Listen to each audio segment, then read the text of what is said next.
안녕하세요. 코인우먼입니다. 어젯밤 10시경 리플 급락 긴급 점검을 함께 나누었는데요. 방송했을 때가 리플 가격이 약 466원이 되었습니다. 오늘 오전 8시 30분경에 456원 정도까지 내려가면서 약 10%까지 하락했는데요.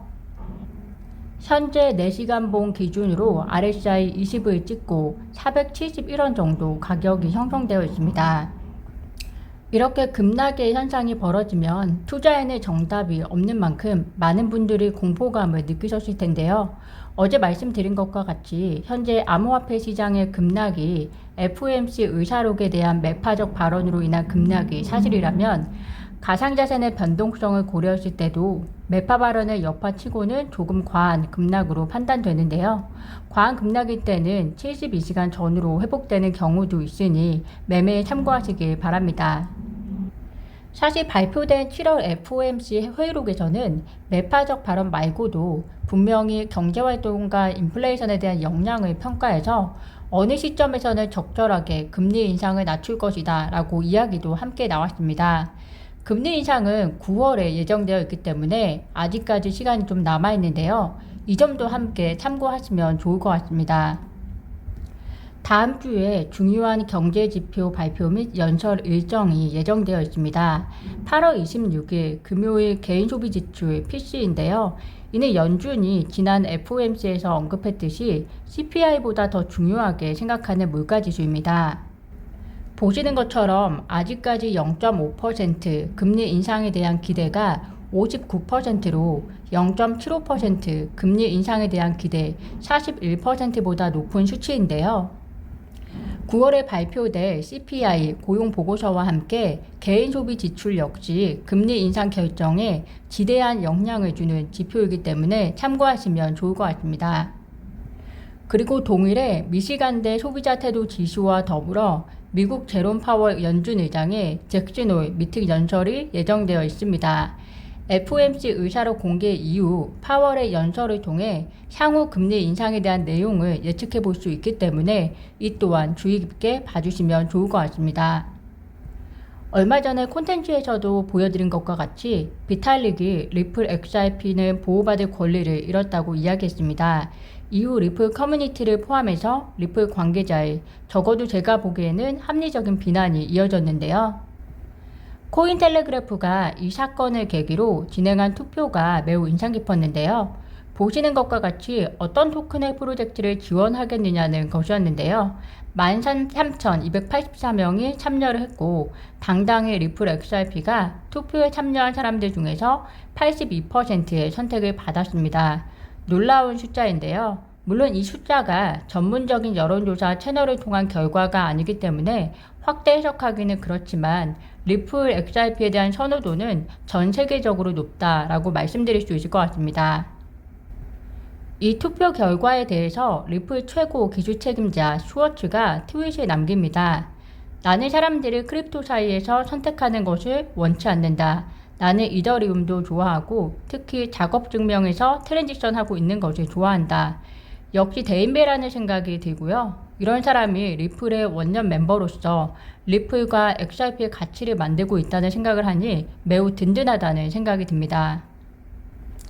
SEC가 드래곤 체인의 가상자산 공개를 미등록 증권 판매 혐의로 간주해 고소했는데요. 이에 대해서 리플 커뮤니티 대표 존 디튼 변호사가 SEC에 대한 강한 비판을 남기고 있습니다.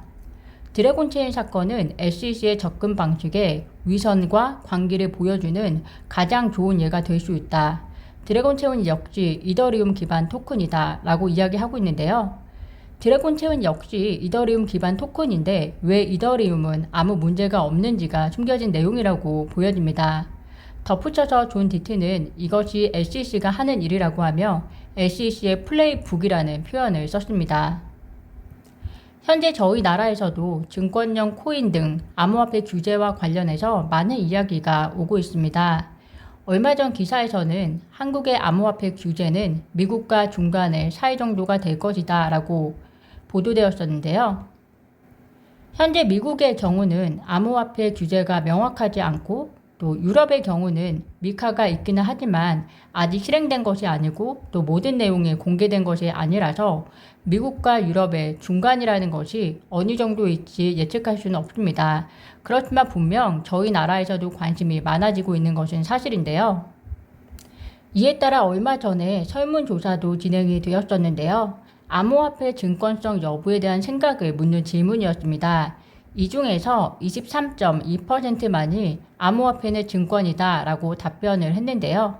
제 생각에는 왜 암호화폐는 증권이다 라고 생각하는지에 대한 추가적인 질문이 있어야 하지 않을까라는 생각이 듭니다. 이 설문조사가 어떤 의도로 진행이 되었는지는 모르겠으나 가상자산 시장에 대한 전반을 이해하기 위해서는 이들이 왜 암호화폐를 증권으로 생각하는지 알아야 그것이 투자자와 그리고 산업을 이해하고 규정을 만드는 데 도움이 되지 않을까라는 생각이 드는데요. 사실 암호화폐는 증권이다 라고 이야기하는 이유도 증권형 토큰에 대한 의미부터 시작해서 천차만별일 것이라고 생각이 듭니다. 따라서 현재 한국 내에서의 인식 정도로 참고해 주시면 좋을 것 같습니다. 코인데스크에 따르면 미국 연방예금보험공사가 암호화폐 거래소 FTX US를 포함해서 5개 기업의 연방예금보험공사에 가입되어 있다는 거짓 주장을 암시하는 모든 내용을 삭제할 것을 명령했다고 합니다.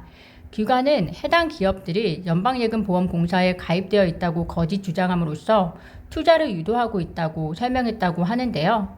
이는 보이저 사태를 통해서 미국 연방예금공사가 급히 취한 액션으로 보입니다. 어제 콘텐츠에서도 말씀드린 것과 같이 보이저 파산 신고 시 25만 달러까지 투자자 보호가 가능하다고 광고를 했었는데요. 연방예금보험공사는 은행이 아닌 디지털 암호화폐 관련 피해와는 관련이 없다라고 이야기하면서 이로 인해서 많은 혼란이 야기되었습니다.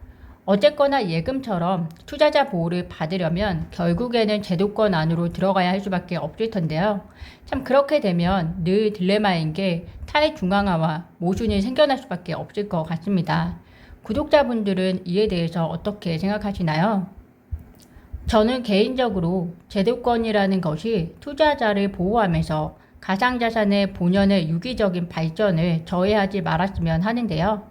참 이게 없던 것에서 만들어야 하니 복잡한 일이기도 하지만 더 이상의 혼란을 방지하기 위해서 의회와 그리고 시장 전문가들이 발빠르게 움직여야 하지 않을까 생각이 듭니다. 오늘 제가 준비한 소식은 여기까지입니다. 리플을 포함해서 암호화폐 가격 급락으로 어떻게 보면 정신적으로 피로감이 많이 든 한 주였을 텐데요.